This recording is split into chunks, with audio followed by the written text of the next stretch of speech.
last point here. So what's happened here is that Maharaj Indradyumna became an elephant in his next life. And then after that, he went back to the spiritual world. Remember the past time? A crocodile attacked him. Whilst he was struggling with the crocodile, he was offering prayers to Lord Vishnu, and then Vishnu came and killed the crocodile and took him back to the spiritual world. So in one lifetime, he went back to the spiritual world. Now Srila Prabhupada said to us, said to his all his followers, he said, is a quote, this is from May 1977 in Vrindavan, it's in the conversation. He says, the quote from him, he says, keep your health very nice, live for as many years as possible and be Krishna conscious. Then, next life, you go back to home, back to Godhead. So Krishna wants us back as quickly as possible. His pure devotee is saying that. His pure devotee is saying, keep your heart very nice, live for as many years as possible, be Krishna conscious, then next life you go back to home, back to Godhead. So this is Krishna's desire for us, that we go back to the spiritual world as quickly as possible. In the case of Maharaj Indradyumna, he arranged this curse, even though he wasn't doing anything wrong, he arranged this curse. He was cursed, became an elephant in that one life as an elephant. After that, he went back to the spiritual world. So if we trust Krishna completely, we will perfect the human form of life, we will understand the spiritual, and we will return back to the spiritual world. Alright, I'll stop there. Are there any questions? Yes? So like you mentioned that if you can even fall down from Prema Bhakti, is there any place in the spiritual world, is there any spiritual level from which there's no fall down? Like if we go back to God and then after that, how you stay there for some period of eternity and then fall back. So yeah. I mean, what happens is that I read someplace that in one purport by Srila Prabhupada, I can't remember the reference now, but he says when we return back to the spiritual world, we have a memory of this material world as a bad dream, and we don't want to go back. Do you know what I mean? We don't want to go back to the material world. That's why Krishna says in Bhagavad Gita that once we return there, we never come back again. It's a choice, you understand? We don't want to come back. Just like, for example, if we have a bad dream and we don't want that experience again. Do you know what I mean? We don't want that experience again. So that's what keeps us fixed in the spiritual world. Thank you very much for a nice class. A little earlier you were speaking about Brahman in your... Yes. Can you explain what it means in the context of like Krishna himself speaks about and these four divisions are created by me. Yes. Prabhupada again and again explains that in any part of the world, in any society, yes, you'll see these four divisions. Yes. So and I think many of us have this sort of stereotyped idea of what a Brahmana is, standing in front of a fire pit and chanting mantras and the Vishnu Sahasranam and such. Yes.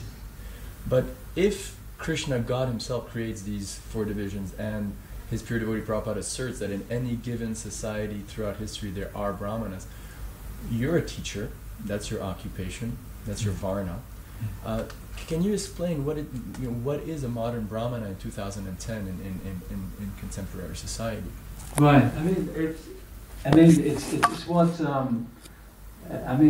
in today's society, people consider the scientist to have the knowledge. You understand? A Brahmana is a person that gives knowledge, that helps people progress.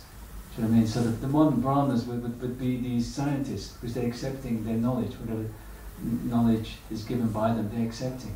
You understand? But we can see they're not real Brahmanas, because a real Brahmana is described as a person who can purify all the other classes, the Sattras, the Vaishyas, the Sudras. It's not a Vaishnava though. I mean, it's not a Vaishnava. A Vaishnava Brahmana purifies, but there's it's described all sorts of materialistic Brahmanas who can't even purify themselves, and yet they're in the Vedic context of ancient India.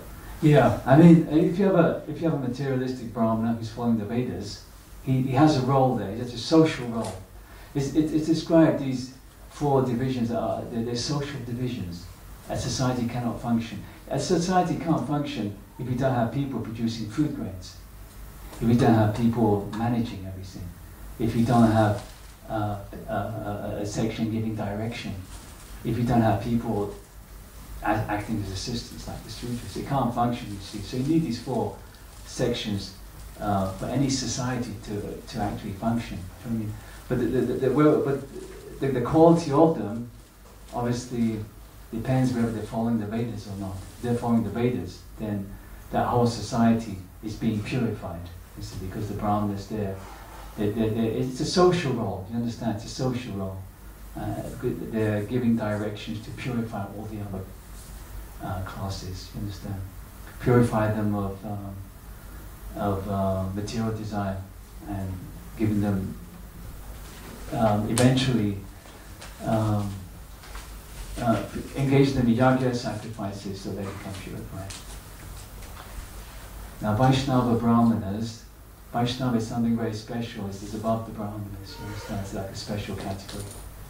Like you. No, I mean, but anyone, whatever his social division, can be a Vaishnava. So you can have a Sudra who's a Vaishnava, you know, Vaishya, Vaishnava, etc. But you would never call a person a Sudra Vaishnava. A Vaishnava is above everything. It's above everything. Understand? Any other questions?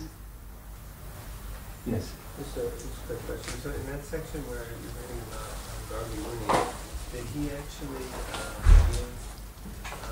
give Krishna his name in that section? Yeah, he did give, yeah, that's correct. He did give Krishna his name. Right, because the reason why Gargi Muni came also was to give the names to Krishna and Balaram. And it says here that Gargi Muni said, his name should be Vasudeva as well as Krishna. Some people will call him Krishna and some will call him Vasudeva. So, any other questions?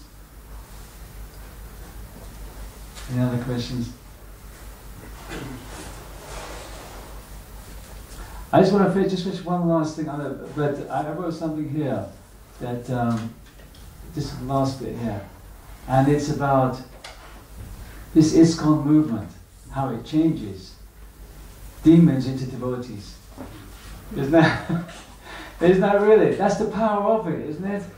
I mean, you know, when I came, I mean, you know, we look at ourselves, we're bad, I mean, I speak for myself, a bad character. I mean, well, you know, not a nice person. And now, you know, over the years become much better. And I mean, there's many stories as well. I mean, there's one story told to me by Purnachandra Goswami. He said to me that he was telling the story of one devotee, not one person, who when he met the book distributors, he would argue with them, take their book, tear it up, put it on the ground and stamp all over it. That's what he did. He met the book distributors. And he said, after a while, after some time, that person became a devotee. And he said, eventually that person became a sannyas. Became a Maharaj. So I was thinking, that's amazing, this ISKCON movement. Eh? It changes a person like that into becoming, you know, very renounced, you know, lover of Krishna. And also, there's one devotee I knew personally, he was working in a butcher shop.